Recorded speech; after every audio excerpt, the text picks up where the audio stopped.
आज आपण इंग्लिशमधला एक नवीन वर्ड शिकणार आहोत. त्या वर्डचं नाव आहे ए आणि आय.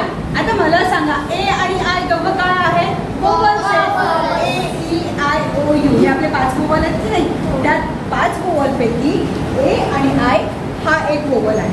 पण जेव्हा तुम्हाला माहिती आहे का त्याचा नियम काय आहे? जेव्हा 2 वोवल्स एकत्र येतात ना, तेव्हा जो पहिला वोवल असतो तो बोलत असतो आणि जो दुसरा वोवल असतो तो शांत बसतो. का बरं?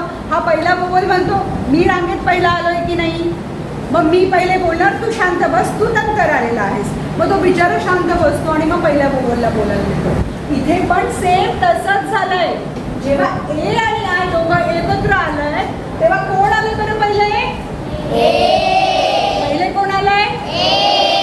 जेव्हा ए आणि आय दोघं एकत्र येतात तेव्हा ते काय साऊंड करतात? काय साऊंड करतात?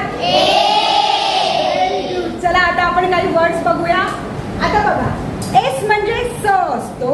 आता ए आय म्हणजे ए आहे आणि डी म्हणजे ड आहे. आता आपण त्यांना एकत्र करूया. बोला माझ्या मागे. स ए ड से प ए न पे ए म ए. चला पुढचं कोण वाचणार? भार्गव. हो हो, सगळ्यांना देणार तुम्ही, सगळ्यांना देणार. Yes, very good. एक बॉय, एक गर्ल, एक बॉय, सगळ्यांना मी चान्स देते. हा,